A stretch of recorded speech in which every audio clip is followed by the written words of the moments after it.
Bonjour à toutes et à tous. Qu'est-ce qu'une fiche de préparation?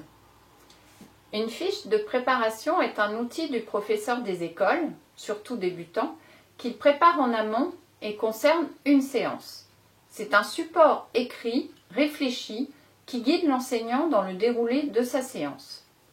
La fiche de préparation permet de prévoir une séance et une seule du début à la fin, afin de ne pas improviser, même s'il est important de tenir compte des remarques des élèves.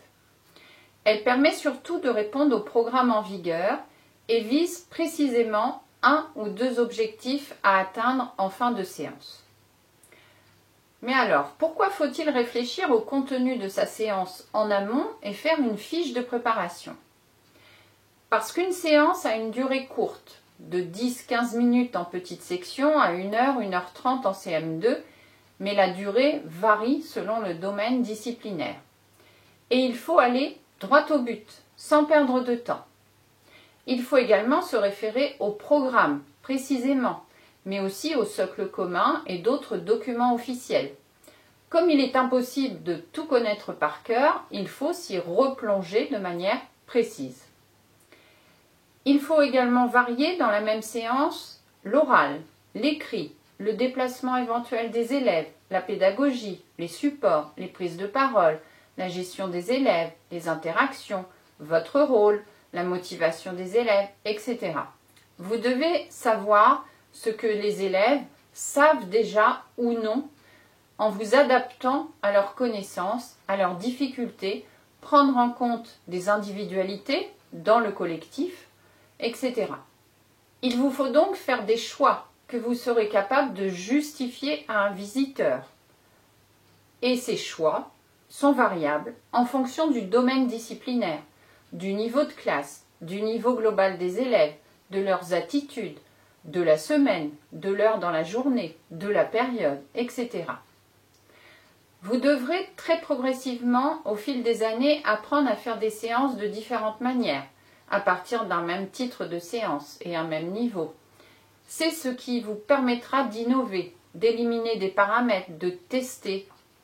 Nous travaillons avec des enfants qui ont des réactions, des questions, des difficultés, des savoirs en place ou non. L'adaptabilité de l'enseignant est donc à construire en permanence. C'est un métier qui semble répétitif de l'extérieur, mais en fait qui ne l'est pas du tout. Il faudra vous adapter aux élèves et à l'évolution des textes officiels et de la société plus généralement. Vous voyez, ça fait beaucoup de paramètres à prendre en compte à l'intérieur d'une seule séance. Une fiche de préparation étant un outil personnel, vous avez tout à fait le droit de concevoir votre propre modèle. Bien sûr, quand on débute, il est nécessaire de recourir à des modèles qui existent et progressivement, vous pourrez ou non faire votre propre support vierge. Il existe des modèles vierges, vous en trouverez sur mon blog et sur d'autres blogs. Alors, il est important de connaître, premièrement, les ingrédients incontournables, deuxièmement, le déroulé et troisièmement, les documents que l'on peut utiliser pour faire sa fiche de préparation. Alors, cela forme une trame qui sera à peu près identique, quel que soit le niveau de classe de la petite section au CM2 et quel que soit le domaine disciplinaire concerné. Quand vous débutez, les fiches de préparation vous guident, ce sont des béquilles. Un étudiant ou un professeur des écoles qui débute a sa fiche de préparation dans les mains ou posée sur le bord de son bureau pour s'y référer si besoin. Peu à peu, vous en ferez moins et vous avez constaté que les professeurs des écoles qui vous accueillent dans leur classe n'en font plus ou peu, ou alors, le plus souvent, c'est pour vous. Quand vous débutez, vous pouvez être visité par un professeur de l'INSPE, un PEMF, un CPC, l'IEN, selon le stage que vous effectuez. En règle générale, ils vous demanderont votre cahier journal et vos fiches de préparation.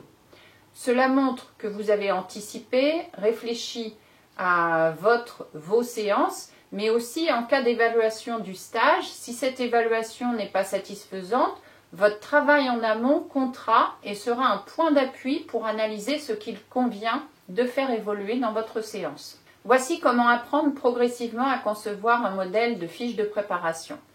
Tout d'abord, comme je l'ai écrit, vous vous appuierez sur un modèle vierge existant, mais il convient de vérifier que les ingrédients incontournables sont présents Et bien entendu, vous pouvez modifier ce support à votre guise en ajoutant, en supprimant, en modifiant, etc.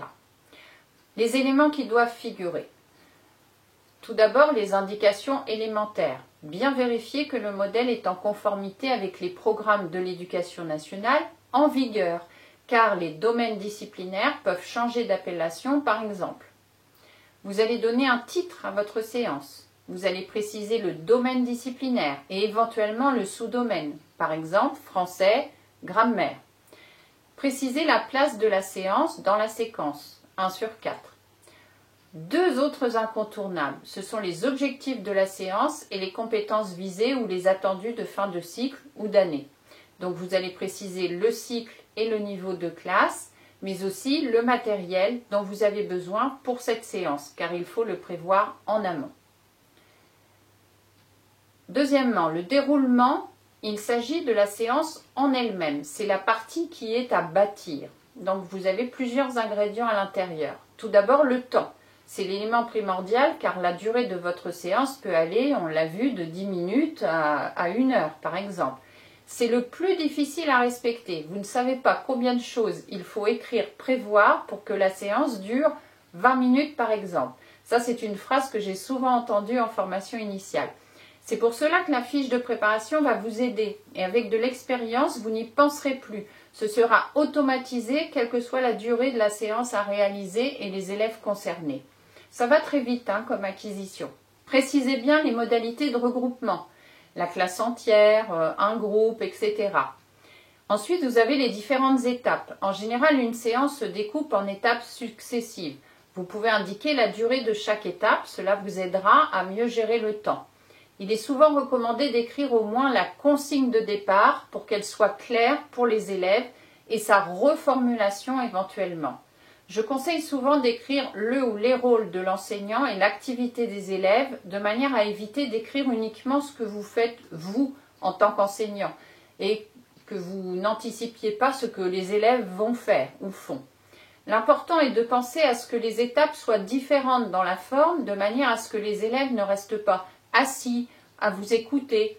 Donc varier les positions, la position assise, debout, les déplacements au tableau, les regroupements, l'oral, l'écrit, les supports utilisés, etc. Enfin, il faut prévoir progressivement une différenciation sous forme d'aide, d'ajustement, etc.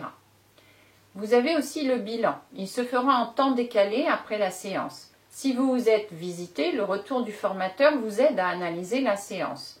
Une analyse de séance aide à bien identifier les leviers, donc les points positifs, et les items à améliorer. Quand on débute, c'est plus difficile d'identifier les points à améliorer au risque de se tromper. Vous pouvez aussi prévoir la suite en fonction des réactions des élèves ou l'évaluation. Le bilan peut être fait sur le cahier journal, c'est très souvent le cas d'ailleurs, plutôt que sur la fiche de préparation. Enfin, les documents que l'on peut utiliser pour faire sa fiche de préparation. Tout d'abord, les programmes en vigueur et tous les documents officiels comme le socle commun, un guide, un document sur EduSchool, etc. Vous avez également des guides du maître, souvent en français et mathématiques, mais vous en avez dans d'autres matières. Vous pouvez aussi vous référer à des ouvrages de pédagogie et ou de didactique reconnus. Des documents sur Internet dont vous avez vérifié la source. Ça peut être un document d'une DSDEN, de Canopé, un blog d'un enseignant, etc. À bientôt!